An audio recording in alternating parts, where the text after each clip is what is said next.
Good morning, everyone. My name is Monica Corda. I'm the Director of Business Development at the Tech Collective. I see we have many returning guests.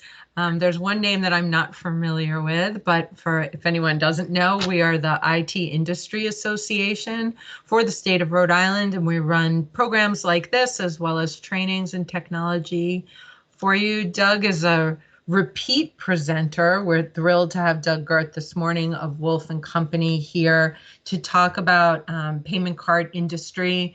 Certainly very important, not only to small businesses and business owners, but to the consumer as well.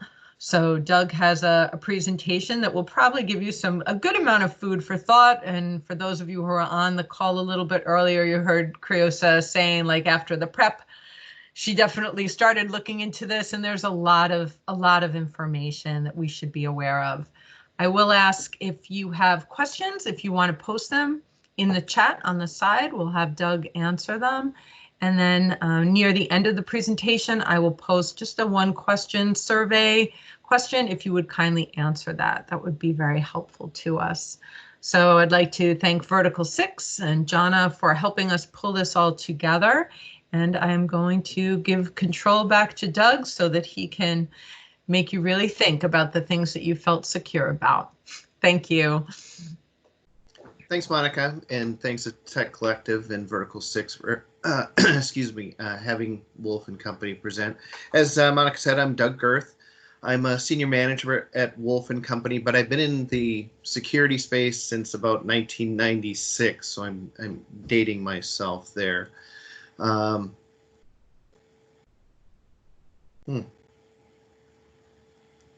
not letting me advance this.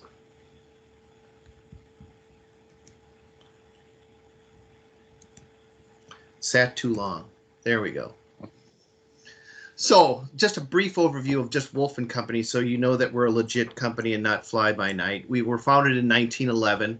We have a little over 300 folks in our offices, which are out of Boston, Springfield, Albany, and Livingston, New Jersey. So we have a very nice Northeast presence. We're a CPA firm, and we have tax and audit, but we also have a risk management division, RMS, that we started about 20 years ago. That's probably the biggest part of our firm right now. And one little fun fact, since we've been around so long, if you're a history buff, our original founder, a guy named Edwin Pride, was the guy who was a financial investigator for the Charles Ponzi scheme in Boston. So that's how far back we go. PCI-DSS, what is it? So it's a payment card industry data security standard, and that started around early 2000s when all of the credit card companies kind of got together. Visa, MasterCard, Amex, Discover, Euro, they all got together and were like, we have to make something a standard across everything. And they got together and they've done a pretty good job, and it's gotten better over the years. And I always ask people, you know, do you take credit cards? And when I'm starting to talk to people, I'll go to their website and look at their website. Or if you're going to a business and you see that they take credit cards, and Cruz, we were talking, and Monica talking earlier about, there's a few stores that just take cash, but who carries cash? You know, that's the thing. And then you always have to ask yourself, how do you take credit cards? Do you take them in person, which is called card present? Do you take it only online, that you don't have any brick and mortar store? Do you take it over the phone and you're actually keying in information? So there's all these different things that when you're taking credit cards, there's all these different buckets that it'll fall into. I did a kind of a slide of, and this is an overview of how of the different players.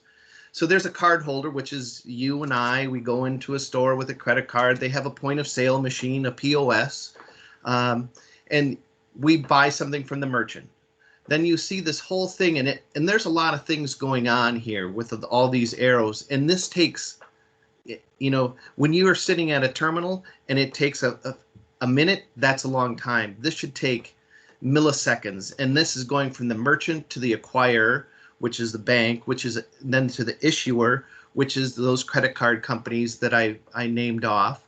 And then it kind of goes back and through, and then you get your bill on a monthly basis, and it should match up. And we were talking about this earlier while we were waiting. Always make sure that you check your credit card from a personal standpoint, your statements, because a lot of the bad people, and I too, I look at my credit card statements, and you want to make sure that those $2.99 subscription or $5.99. I talk to my wife every month. I'll say, is this legit? Is this good? Is this and you know, is this a fee that makes sense to you? Were you shopping here? And especially if you have multiple family members under the same account, it's always good to check and ask questions, because the bad people, these credit cards, they'll buy hundreds, thousands of credit cards for very low dollar volume. And when you show up, when a credit card, they'll get your credit card number, put it on a mag stripe and go to a gas station, and they'll put it in and buy a soda and a bag of chips. Okay, that cleared, but I'm in Boston. I'm not in Palm Beach, Florida, and shopping at a gas station. Then the next thing they'll do is they'll go to a big store and buy a refrigerator, a washer and dryer, or something big, and then they'll throw your card away once they have that product, because they know that that's suspicious activity. The red flags will start to go up. And in this process, you would be amazed when the fraud department from your credit card company responds to you or sends you a text or sends you an alert. I always look at the card, the number on the card itself, and call back and say, I got this alert, is this legit? And then they start asking you questions. So take those very seriously. I've had somebody call me and say, have you been to Dubai? And I said, no. I said, I've always wanted to go to Dubai, but I was staying in a $1,500 a night hotel, which I have no idea. They flew first class on a thing. And then I said, well, why don't you just look at their passports and the names on it, because they don't match the credit card that bought it and whoever checked in. But they said, that's our fraud department. We'll take care of everything. You're not liable for any of the expenses. So that's their problem. But you can see how this all kind of intertwines. And sometimes in between the merchant and the acquirer, there's a third party processor, which if you're a small business, we'll get into a little bit more. So misconceptions is only a recommendation, and it's not a requirement. That's not true. If you're taking credit cards, even if you're taking one credit card transaction a month, you still fall under PCI-DSS. I outsource to the third-party vendor or a processor, and that's on them. No, it's still on you, and you should be doing vendor management for those third-party vendors that you're using. Again, I mentioned I only process a low number of credit cards, and so it's not a big deal. No, it still is a big deal. I tell people that if you took 1 million transactions for a penny, it's still 1 million transactions. Or if you took 1 or 2 for 500,000 each, you're still PCI. But now for the penny ones, which you're not going to do, but you're into a different bucket just because of the number of transactions. And then the other thing is, I don't store any credit card or debit information, so I don't have to be compliant. And that's not true either, because the first question I ask, which I think is on the next slide, I'll actually back up a little bit. There's a lot of acronyms that you'll hear in the PCI world.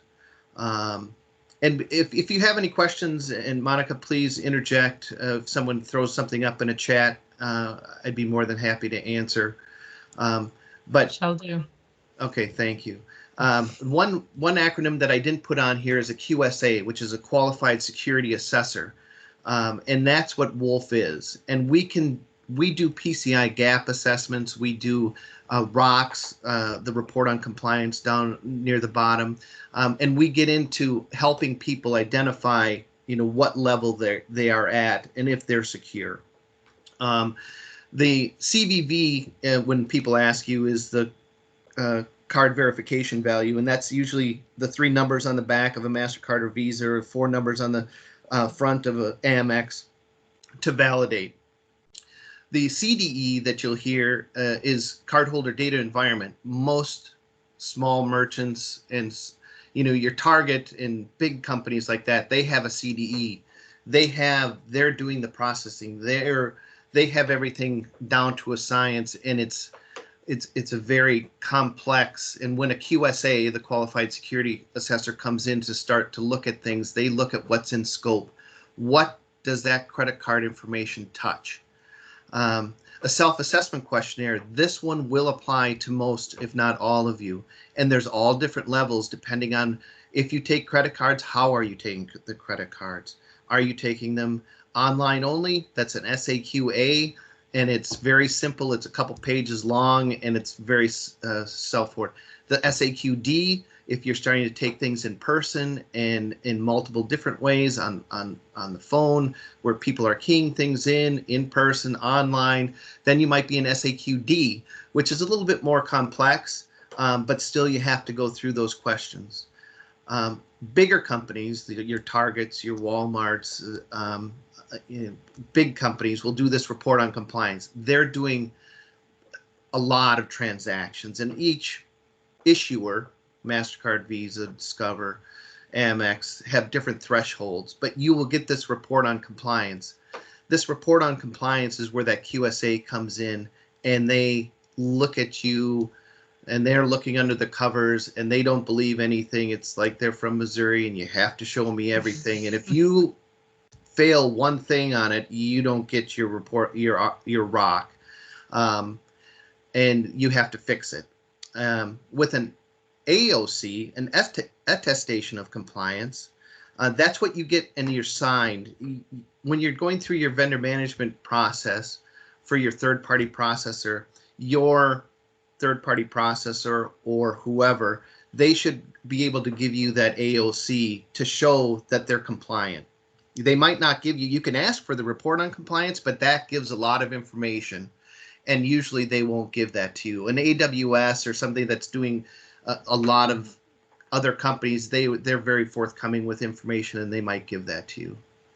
Monica, is there a question? Yes, thank you. Okay. So Doug had, Pedro had asked, how does it work for high sum and or high volume transactions of B2B? So I don't know if you'll get to that later.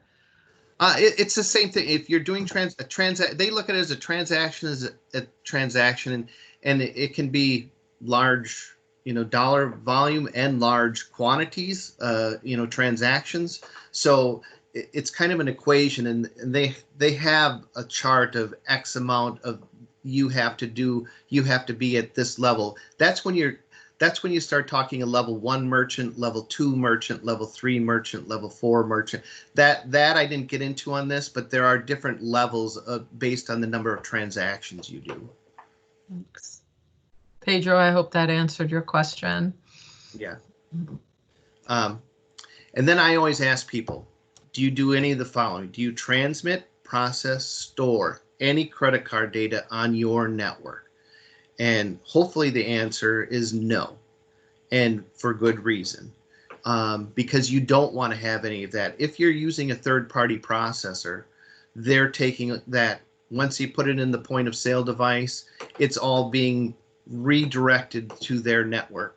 And I just dealt with somebody, a manufacturer on the West Coast, that old school. And they were like, I don't think that we're, a private equity firm brought us in because they had purchased them. And we started doing, they said, we don't think they're PCI compliant. And we started having conversations with them. And I said, how do you transmit, process, or store? Well, they were like, well, we still, some of the salespeople will keep a spreadsheet, an Excel spreadsheet with the credit card information. And I said, well, what kind of credit card information? And they said, well, we keep, the name, the number, the CVV, the expiration date. And I said, you keep all of that on an Excel spreadsheet? I said, well, where do you store that? Well, we have it on our workstations. And I said, is it encrypted? Is it? And they were like, no. And I said, well, we're going to kind of start over from scratch. And so they've got it to a point where it's re-educating and relearning a process for some people, and it was like pulling teeth, and they were like, no, why can't we just keep it like this, because they order from us every month and we just want to have that there are ways around that where you can keep certain things, but the less you keep, the better. You don't want to keep that you can keep the last 4 digits. You shouldn't have the CVV on there.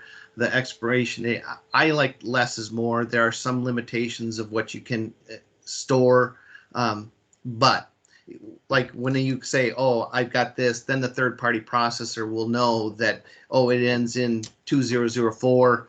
Yes, that's the credit card I want to use. Boom, it goes through.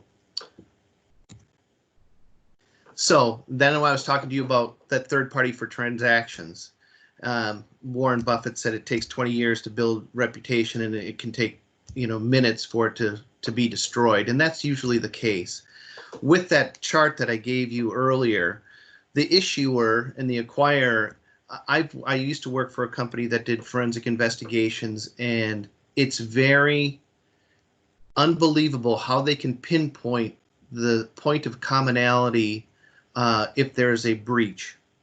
I had one that was a restaurant in Manhattan that about 43 credit card. That was the point where all those people used their credit card at this restaurant in Manhattan. They contacted us. It turned out to be, a lot of times it turns out to be an employee that's doing a skimming, which was which was there. But then we have to go and look at all the POS devices and make sure that they're valid. Actually, on the bottom of your POS device that you get from your third party, those should have valid dates on it and when it was, and if it's out of date, or you have to be very careful if you're using a Square. We see people that use, we were talking earlier before this started, where I've seen with banks or churches where they'll have fundraising and maybe they only do it once or twice a year, but they're still taking credit cards. So you have to be cognizant that you're still have to be PCI compliant. You're being nice to your people that are giving you money, but you also want to show that you've done your due diligence and are doing things securely. If you're using that third-party processor, what are you doing for vendor management and your due diligence? Are you asking the questions? That first question that I would ask them in writing is, I would like to see your AOC, your attestation of compliance. And that's where someone has come in like a wolf, a QSA, and signed off and saying that these people are doing everything the right way. We won't sign because we too are audited there's a PCI council, actually they're in Wakefield, Mass, is where their main thing is. So we're looked at when we do ROCs and we do certain things. The ROC is the big thing, but they'll ask us how many we did last year, and they'll take a sample and they'll go through it and they'll audit us on the work that we did. So you're auditing the auditor. So it's like a never-ending circle, and we don't know which one they're going to ask for. So that's why we have to be so precise on our audits and to tell that you're compliant.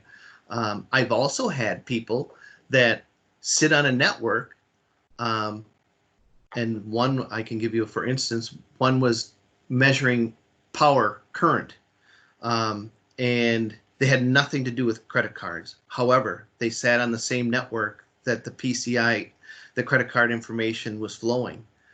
And so they had to have proof that their device, and it was a device, a widget, had nothing that could not collect or store any PCI data. So we would have to go through, they would have to go through these 400 plus questions of a ROC and pay for us to tell them that everything was not applicable because it doesn't store, transmit, or process any credit card information.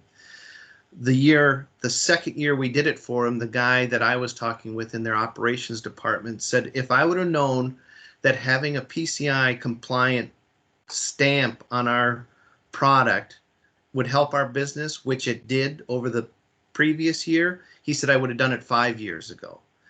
because it just makes people feel more at ease that they're taking all the right security steps to what has to be done to make you feel safe, your customers feel safe.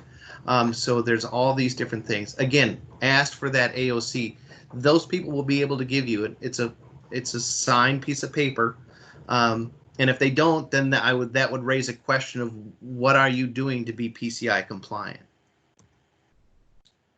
So there are two components to a self-assessment questionnaire. Number one is the set of questions that relate back to the PCI standard requirement for that service provider and or merchant. And that's why I didn't list them all here, but again, they go A, B, C, D. There's different levels of service provider, merchant. The most we see are A and D. And then that attestation of compliance, where if we're going to sign it, we have to do some validation and testing to make sure that what you told us is actually true. So we're not going to take your word for it. We're actually going to go back and look through and make sure all of those things are in place to make you as safe as possible and compliant in the PCI world. So what can you do? You can have a PCI gap assessment done by a third party, someone like us. Then there are others out there. You can do the proper vendor due diligence, like the questions I asked. You have to determine and complete the correct SAQ. And when you do this, that's only year one. Then you do it every year after. And that's not something to just put on a shelf and dust it off when they ask 2 years down the line. Because if something does happen, that graph that I showed you with the acquirer, merchant, issuer, consumer, if something happens, it goes back uphill, and then they'll start to ask for questions. At one point, they'll ask you for your SAQ. You know, it might be the acquirer is usually the one that's asking for it because they've got a thing from the issuer saying, we've had something happen at X merchant to the acquirer. The acquirer will go back to the merchant and say this, and then the merchant will say, I'm using this third-party processor. And then the acquirer will say, let's see your SAQ, and let's see the attestation of compliance or the ROC from the third-party processor. So there's all of these fingers start to point to when something goes awry. And if you do have a breach, you might be thrown into a level 1, where there's a couple things that will happen. Level 1, you might have to have a ROC, which is not cheap. They start at about a little over 30 grand a year. Or they won't allow you to take certain credit cards. You know, if you had a MasterCard incident, MasterCard might pull it, or Amex might pull it, or they might say, you know, we're in this all together, you can't use credit cards anymore. I've seen it at, I told you about a restaurant, I've seen it at hardware store, paint store, hair salon, you name it, a convenience store. So that further step, if you have an SAQ and you want to take it to the next level of where someone comes in to validate and do some testing along what you said, that's the AOC. That is a little bit more paranoid, but if you want to go take it to that next step, by all means do. So that's everything in kind of a nutshell. If you have more questions, you can reach out to me. My contact information is here. I appreciate everyone's time. And a couple of other things from a consumer standpoint. I always like to write, please ask for ID on the back of my card, because if someone takes your card and looks at it and asks you for your ID, they can match it up with your driver's license picture and a signature. And so now you have two things that are kind of validating that you are really that person. I always like to, as I told you earlier, look at every statement every month, kind of with a fine-tooth comb. My wife thinks I'm paranoid, but I am. So I, as she tells people, I sell fear, uncertainty, and doubt. And she's appreciative. I just saw something last month that she got charged $15.50 for something that wasn't right. And so she said, but it all adds up. And I was talking earlier before this started. If the bad people are doing these, $5, $10 charges monthly and you don't notice it, and they're doing that to 1,000 people, that's a pretty nice monthly paycheck for them. So, Monica, are there any questions? There's nothing in the chat box. Okay. So if people want to ask, or you want to turn on your mics and just ask Doug directly, that's fine too. But I don't see anyone madly typing at the moment. So, but I appreciate everyone's time. Hopefully it was educational and made some people paranoid. But my biggest thing is, if you don't have an SAQ or you use a third-party processor, ask them for their attestation, their AOC. They might even be able to help you for an SAQ, but I would be cautious with that, because they're going to say that, oh, you're doing everything right, because they're the ones taking the information. So you don't want the right and left hand kind of applauding each other. It's better to have an independent, go down that path. The SAQAs, which probably are a lot of people, or it's not that painful of a process, and it's well worth the insurance and the comfort level that you're doing things correctly. Yeah. Super. Well, we thank you so much, Doug, for the wealth of information that you've imparted today. I'm sure people have a little bit of something to think about for the rest of their day, or to do further research. Once again, I did put the post-event feedback survey. It's just one question, if people would take the time to just answer that. And I'd like to thank Doug, of course, for his time and expertise, for CREOSA for putting this program together and providing us with all of our tech support, and for Jana from Vertikal6 for getting Doug on board and providing us with some really informative and high caliber individuals to provide training for us. So thank you all very, very much. Enjoy this wonderfully warm day. Thank you, everyone. Appreciate it. Thank you. All right, bye. Bye. Bye-bye.